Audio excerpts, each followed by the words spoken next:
ni mzazi gani asiyependa kuongea na mtoto anayempenda?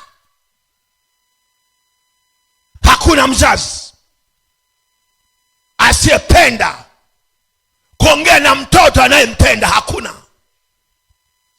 Basi Yesu ni zaidi ya wazazi wetu.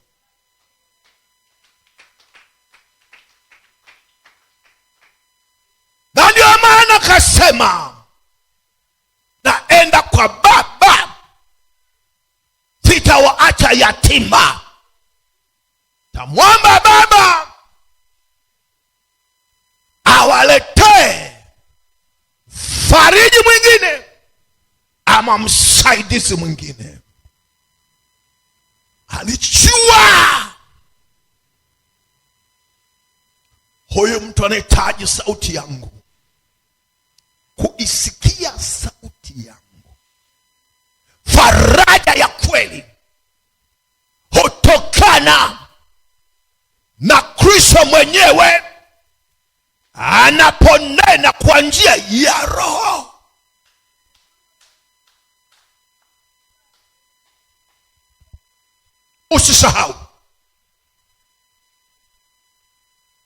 Usisahau ni Mungu Baba katika Mwana, ni Mungu Baba katika Roho, ni Yesu katika Roho. Nia ya Roho ni nia ya Kristo, nia ya Kristo ni nia ya Baba.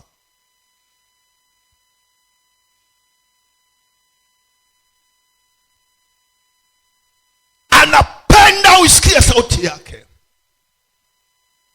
Ukweli ni huu: wanadamu wanaweza kuvunja moyo, wakakukatisha tamaa, lakini sio Yesu. Sio Yesu. Aliyelipa gharama ni Yesu. Ni Yesu.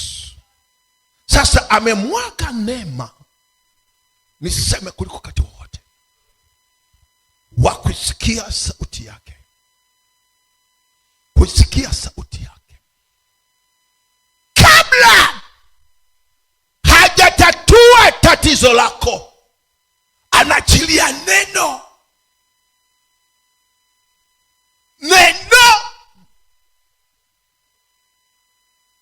Sasa sema, naachilia wazo la kinabii likitembea kama mto,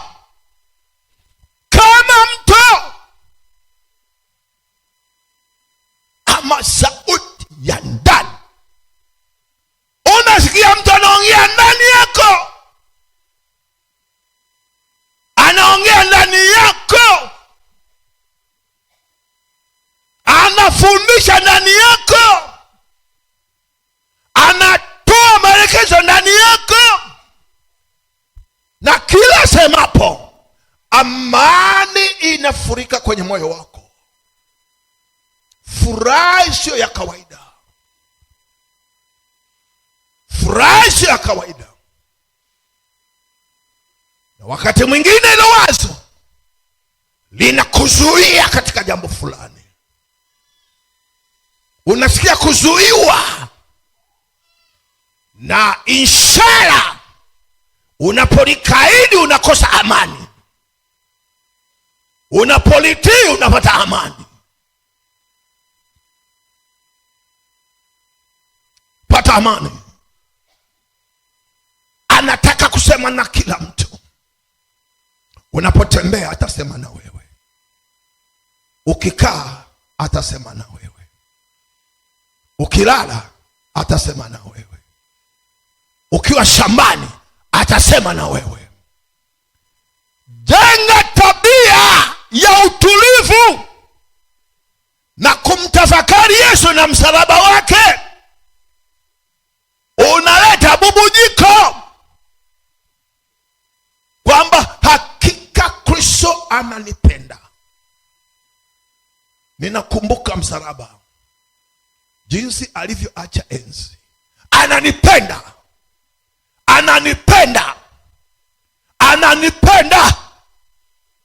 ananiwazia mema, na utajiri mkubwa ni roho wake, ni roho wake. Sema unanipenda Bwana, kitembea unanipenda Bwana. Nena nami Mungu, niko tayari kukusikia. Hilo wazo litatembea kwako, litatembea kwako, litatembea kwako kama mto. Kuna kipindi lilikuwa natembea kama kijito, kama kijito vile ambacho kinataka kukauka kama kijito, lakini sasa litatembea kama mto, kama mto. Utajua naongea nami ni Bwana, na atakayo yasema kupitia wazo yatakuwa.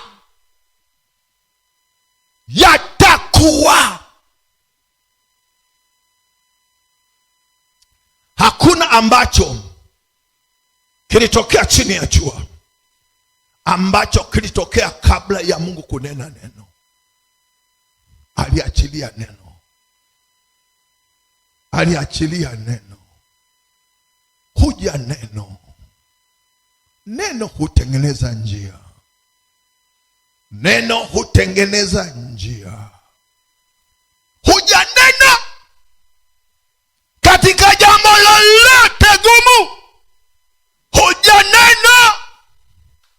Mungu ananena kabla hajatenda, ananena.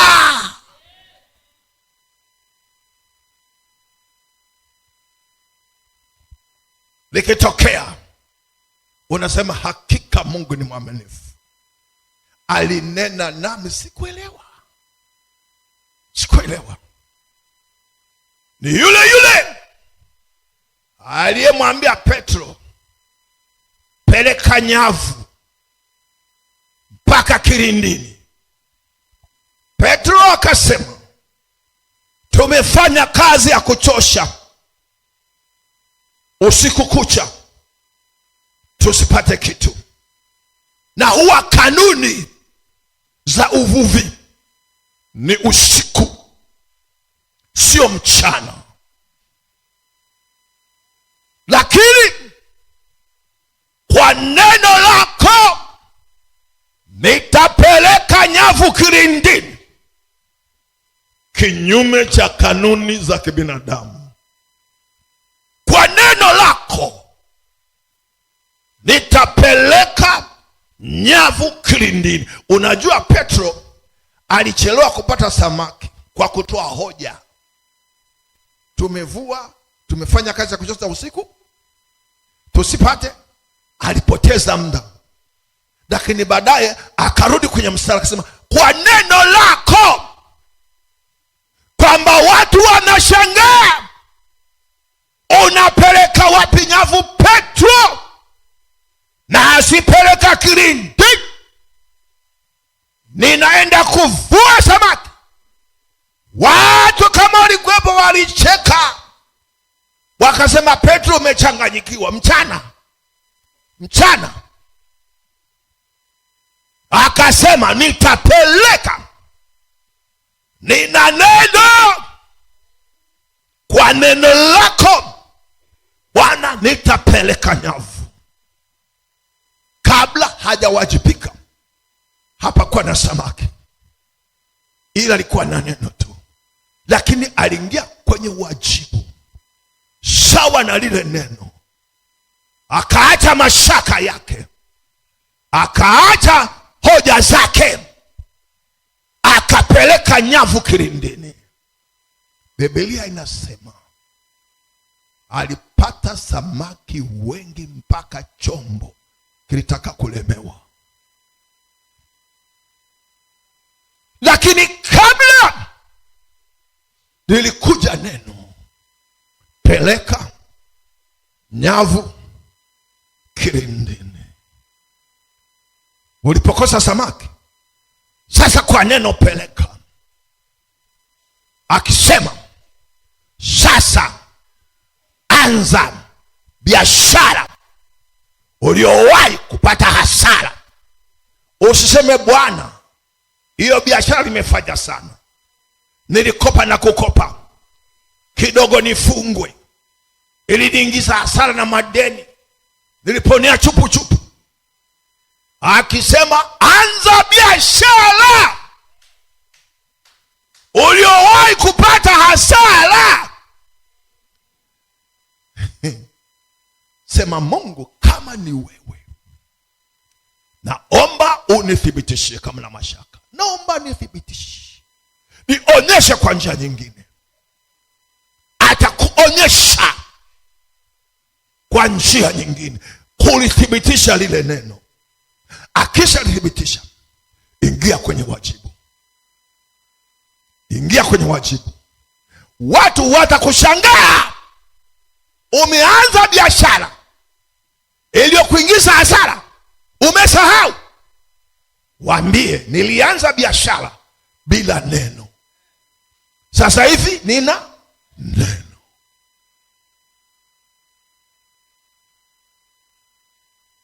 Bwana kisema, amesema, yanakuwa vile vile.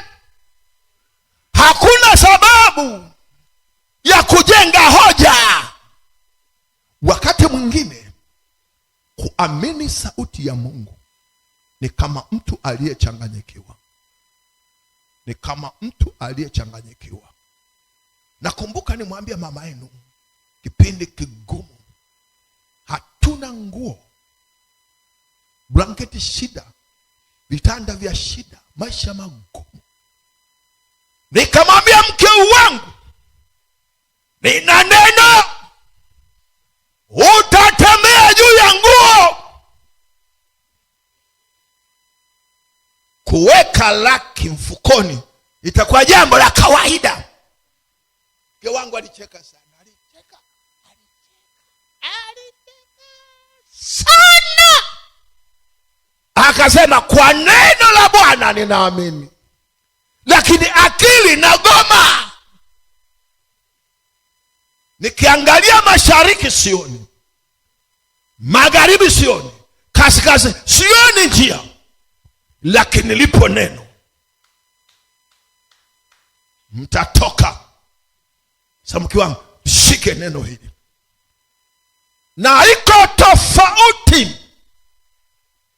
mtu akipokea neno kutoka kwa Bwana, ama akiota ndoto ya kinabii ya mambo ya mbele, ama akiona maono ya kinabii yanahusu mambo ya mbele. Huyu mtu hatakufa kabla ya kutimia hayo. Lazima ayafikie hayo.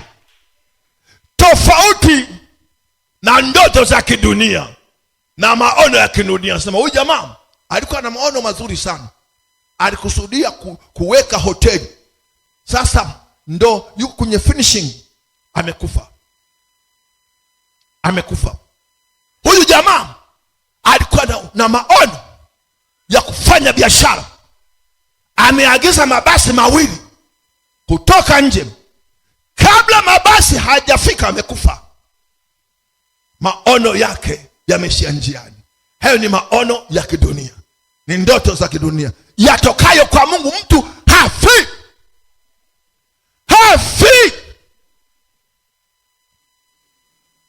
Mabinti zangu, akisema mwanangu, nitakupa mume, utaolewa, najua haja hitaji yako ni hili, nitakupa.